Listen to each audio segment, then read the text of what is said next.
pembelajaran, langkah baiknya kita berdoa bersama. Berdoa menurut keyakinan masing-masing. Doa dimulai. Assalamualaikum warahmatullahi wabarakatuh. Waalaikumsalam warahmatullahi wabarakatuh. Kita presensi dulu ya. Abiu,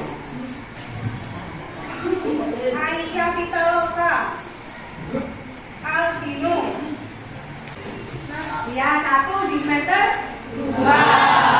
Yang kemarin sudah belajar apa? Materi apa? Oke, perdagangan antar daerah dan antar negara. Ada yang masih ingat perdagangan antar daerah itu apa? Angkat tangan. Ayo, siapa yang masih ingat? Ayo nih, siapa nih? Ya. Yang dilakukan antara wilayah satu dengan yang lain dalam wilayah. Oke. Perdagangan yang dilakukan antara wilayah atau daerah satu dengan daerah yang lain masih di dalam satu negara. Penguatan ekonomi maritim. Oke. Ini peta konsep yang akan kita pelajari di bab materi penguatan ekonomi maritim, yaitu ada potensi ekonomi, kondisi ekonomi yang dibagi menjadi 3 sektor, kemudian yang terakhir ada strategi dan kebijakan pengembangan ekonomi.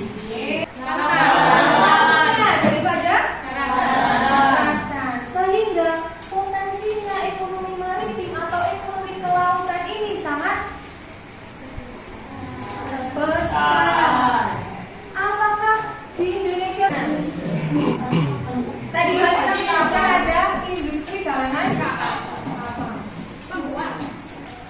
Ini adalah proses pembuatan kapal. Ini salah satu kegiatan dari ekonomi maritim. Oke, jadi gini. Di situ ada keterangan boleh mengamati video atau membaca artikel dalam satu kelompok boleh. Kalau Anda mau lihat video boleh membaca artikel. Yang sukanya menonton mendengarkan boleh lihat video. Yang sukanya membaca boleh membaca artikel.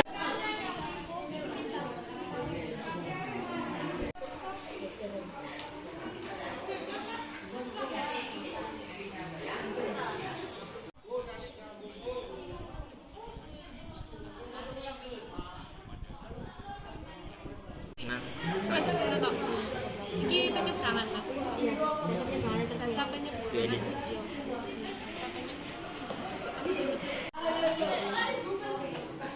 Tadi karang.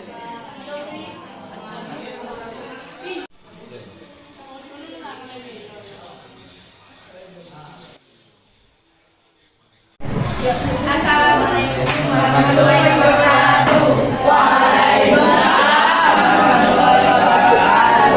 Kami dari kelompok 6 akan mempresentasikan hasil kerja kami. Pertama, bagaimana potensi ekonomi maritim di Indonesia? Ekonomi maritim di Indonesia sangat besar karena perbandingan lautan dan daratannya adalah 70 banding 50%, di mana lautannya lebih luas daripada daratannya, sehingga hal ini dapat menjadi pendorong dalam pengambilan kebijakan pembangunan nasional di Indonesia dan ekonomi maritim berpotensi menjadi sumber pertumbuhan baru. 2. Keadaan maritim saat ini. Kondisi maritim di Indonesia cukup baik. Pada tahun 2020, ekonomi maritim di Indonesia telah mengalami peningkatan dari sebesar 11,25% pada tahun 2019 menjadi 19,30% di tahun 2020. 3. Usaha untuk menjaga maritim. 1. Membangun kembali budaya maritim Indonesia. 2. Menjaga dan mengelola sumber daya laut. 3. Memperkuat literasi publik pembuatan kapal dan perbaikan.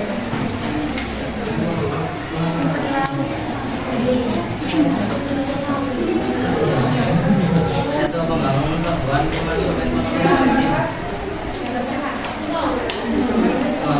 Pembangunan pelabuhan termasuk ekonomi maritim karena dengan dibangunnya pelabuhan dapat Yang di belakang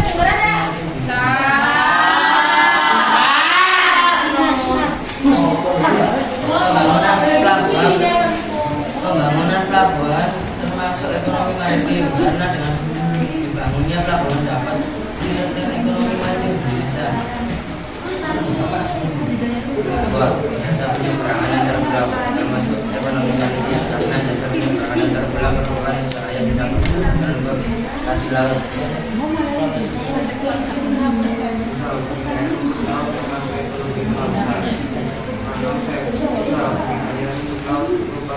Ekonomi yang dilakukan di wilayah pesisir dan lautan.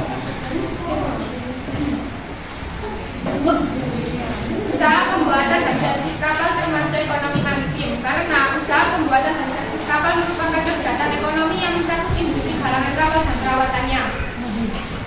Tani garam termasuk ekonomi kelautan karena menggunakan sumber daya alam yang ada di laut dan menggunakan jasa lingkungan kelautan. Pasar ikan termasuk ekonomi kelautan karena pasar ikan menggunakan sumber daya alam yang ada di laut dan dilakukan di sekitar pesisir. Sekian dari kelompok kami. Assalamualaikum warahmatullahi wabarakatuh. Oke, presentasi dari kelompok 6 sudah. Silakan dari kelompok lain ada yang mau menanggapi atau memberikan pertanyaan, silakan. Terima kasih kelompok 6, silakan kembali ke tempat masing-masing. Oke, tepuk tangan untuk kelompok 6.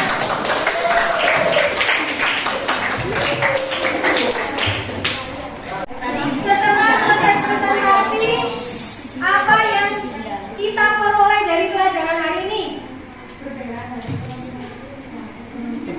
Oke, ada perbedaan ekonomi maritim dengan ekonomi kelautan. Kemudian belajar apa lagi? Oke, cara menjaga